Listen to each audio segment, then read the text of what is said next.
Hello guys, Strumling here, welcome back to the channel. So, in this week's episode of End of Week Review, we will be taking a look at the F2A-3 Buffalo. Okay, so the F2A-3 Buffalo is a rank 1 plane with a battle rating of 2.7, and it sits here in the tech tree. It is the third aircraft you come to when you're heading down column number 2 here. Okay, so starting the review with its armour. Okay, the F2A's armour consists of nothing. Yep, this is another plane with no armour. So what applied to the CW21 also applies to this aircraft.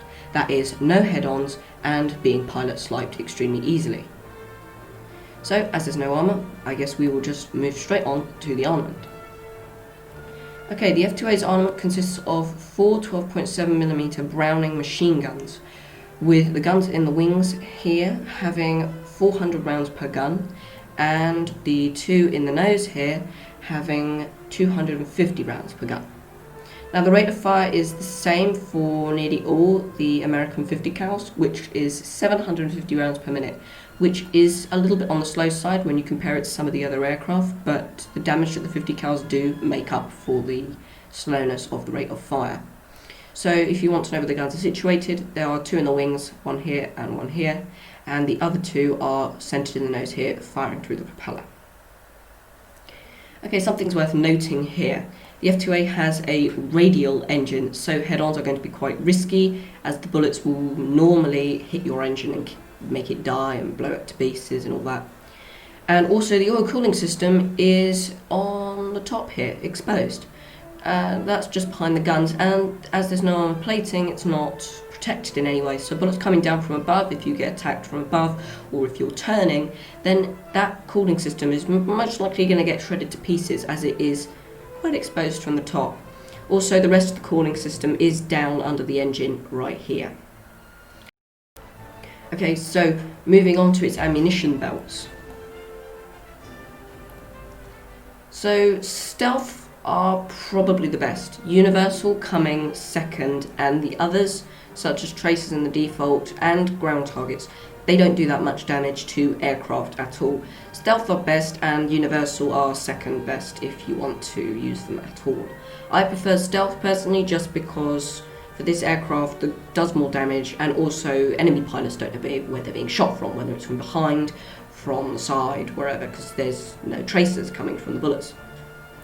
Okay, and here is the other thing I like about the F2A, and that is it can carry bombs. So the heaviest load it can carry, and the only load it can carry, are 2 100-pound NAM30A1. A lot of numbers there. Those are the type of bombs it can carry. And for its rank, it's not too bad, but you won't be taking out multiple tanks with it if you were playing ground RB. It would be 1 tank kill only. Okay, so now I'm going to head into a battle and explain how to use the aircraft and what its strengths and weaknesses are. I'll see you in the battle. Okay guys, I'm back, and here we are in battle. So in this part of the video, what I want to talk about is the aircraft's characteristics and what makes it either a good dogfighter or a tall one, or a good boom and zoom aircraft, all that kind of stuff. So now I'm in the battle here, and this is Rice Terraces, I believe. Yes, it is. And this is one of the pretty good maps, I think, that they have. So let's get straight into it. So the F2A's climb rate is pretty good at 20.9 meters per second. However, it is not going to be able to outclass other aircraft like the Ki-44 and the Ki-61 and BF-109s that you come up against at 2.7 battle rating.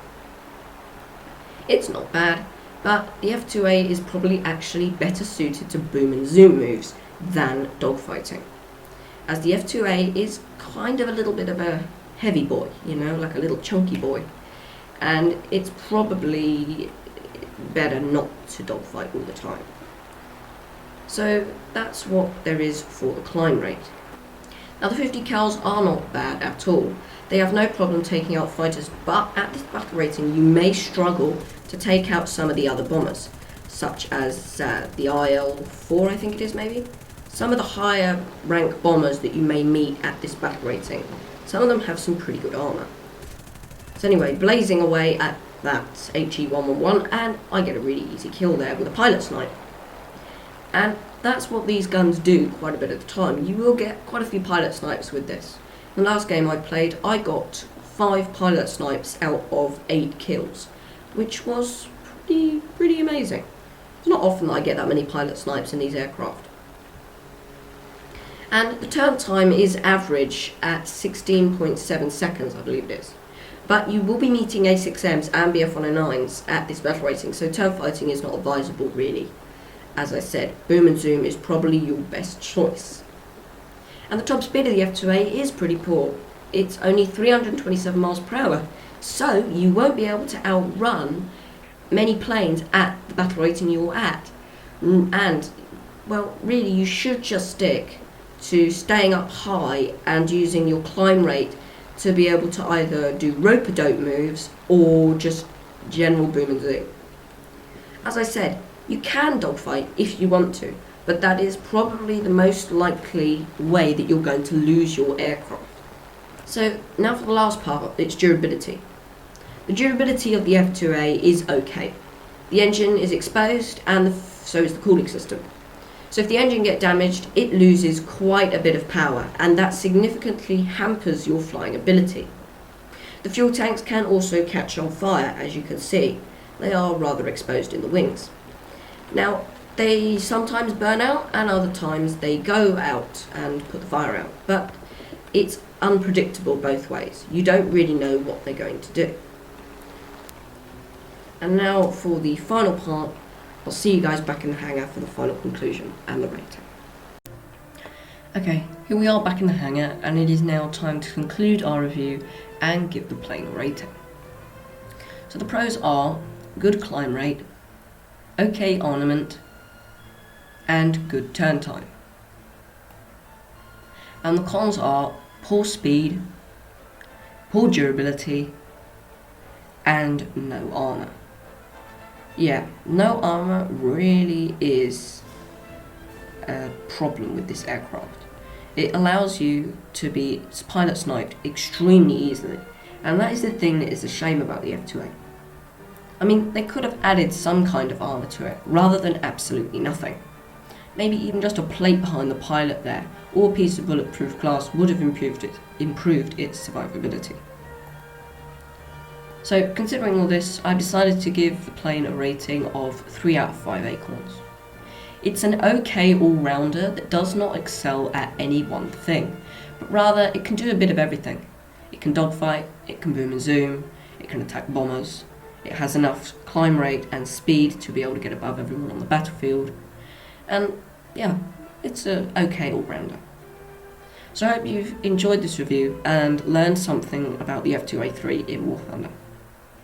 So for now, take care, have fun, and I'll catch you in the skies.